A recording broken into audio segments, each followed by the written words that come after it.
Hello everyone, welcome to another episode of Car Addiction. Today, wanted to talk about which 300ZX you should buy.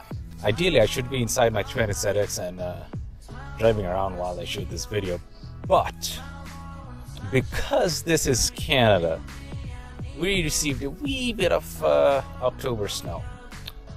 It's all melted now. We got it first thing in the morning.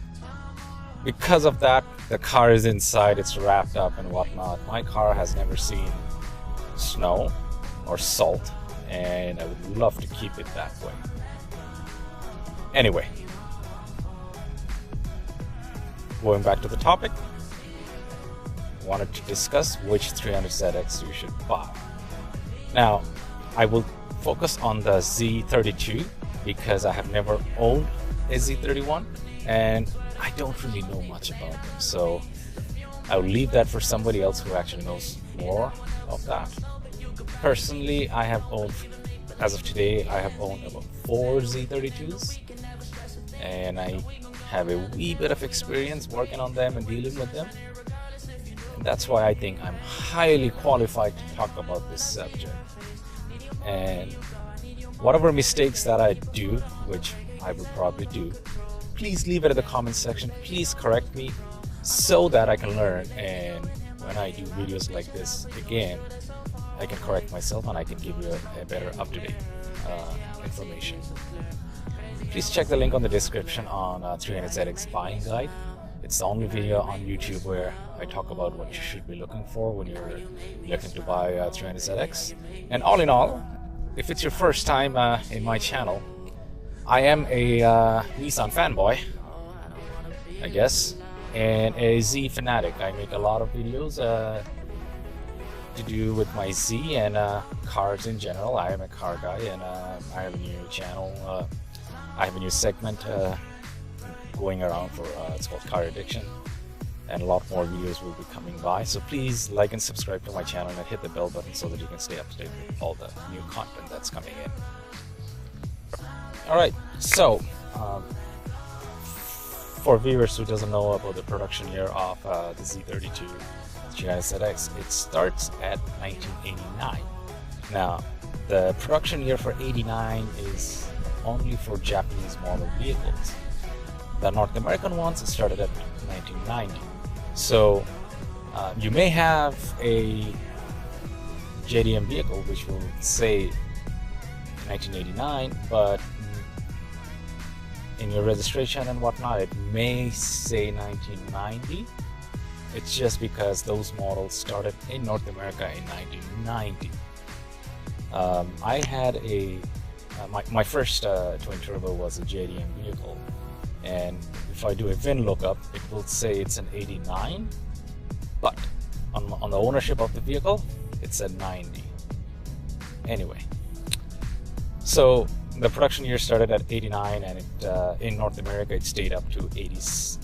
It stayed up to 96, even though in Japan it kept going until 99. So the 99 J-spec vehicles, they are highly desirable, and they're the one you should be looking forward to if you can get your hands on one. It's because they are not in the 25-year rule, so you can't really get them. I guess over time they will be more available in North America.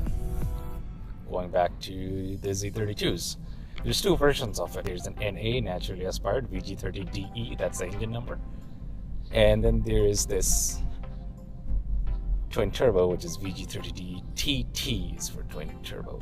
The naturally aspired one is a 222 crank horsepower, and the twin turbo is 300 crank horsepower. Now, you have to keep in mind the twin turbo, which is an automatic, they are not 300 horsepower. They are actually 290 horsepower at the crank. And that is due to, as far as I know, please somebody correct me in the comment section, they come with a different set of turbos than the stick. Okay, now first you need to make up your mind if you want to go with the NA or a turbo, and because there's significant price differences between both of them. And in my personal opinion, the NAs are just a tad bit more reliable. The only reason I say that is there's not much tuning you can do to it without putting a turbo and all of that. As the NA vehicle itself, all it can go wrong is the timing belt, or all the money you need to save is to do the timing belt job. Once you do the timing belt job, you're kind of good to go. If you have a 5-speed, there was the only issue with the 5-speed was don't try to accelerate on 5th gear. I think it's pretty common problem in 90s Japanese vehicle. If you accelerate in 5th gear, it may pop out of the gear. That's okay. Don't think that's a problem. Okay, I need to take this left turn.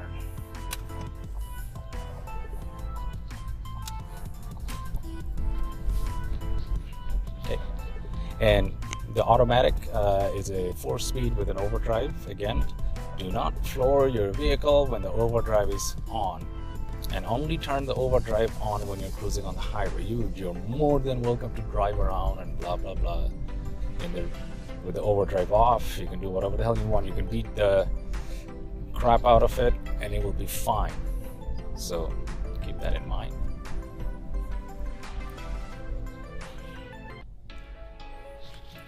Going back to the NA vehicle, in terms of maintenance and whatnot, there's not really much to do on them.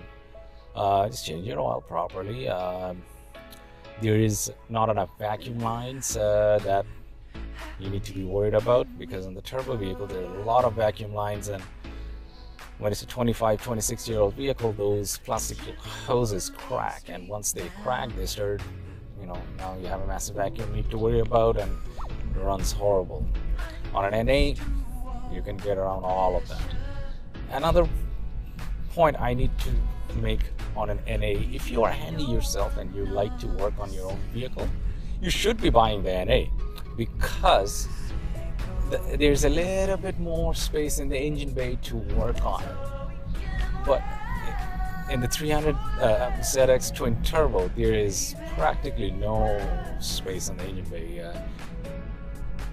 Check the video in the description where I talk about 5 things I hate about my car, and I will show you in the engine bay and how tight it is. It's ridiculous. Anyway, if you are looking for an NA, the car you should be looking for is a clean title, ideally 1-owner vehicle, ideally not abused, and 5-speed. Ideally, you want to buy a vehicle where the timing belt job has been done with paperwork. That's it. Now, if you are looking for a twin turbo, it's a different can of worms.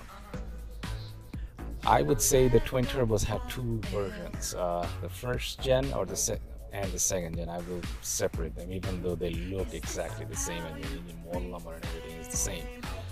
The first gen is basically between 89 to 93, and the second gen, or the update on the engine, was 94, 5, and 6. The reason I say update is because 94, 5, and 6, they received stronger internals. So, correct me if I'm wrong, they received forged internal as far as I know. So if that's not true, leave it in the comment section. I would like to correct myself. So when you have forged internals, a lot of people, they can get 800, 850 horse out of a stock motor.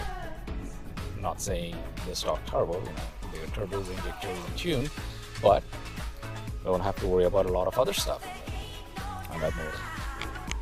So 94, 5, and 6, those are more desirable when it comes to twin turbos than a 89, 90, 91. The interesting fact is, if you are looking for an automatic, which there's nothing wrong with it, ideally you want a 5-speed. I have an automatic myself, but I am in the process of getting a 5-speed swap, so that video will be coming sometime later on. maybe during Christmas or probably after Christmas, so it's gonna take some time, so stay tuned. Now, if you are getting an automatic twin turbo, try to get something with 93 and up, because in 1993 the automatic gearbox received a revamp. Again, correct me if I'm wrong, a lot of the seals were changed, they were updated, and they received ball bearing turbos. A pre-93 automatic gearbox may be able to take 350, maybe 400 wheel horsepower. Anything after that is just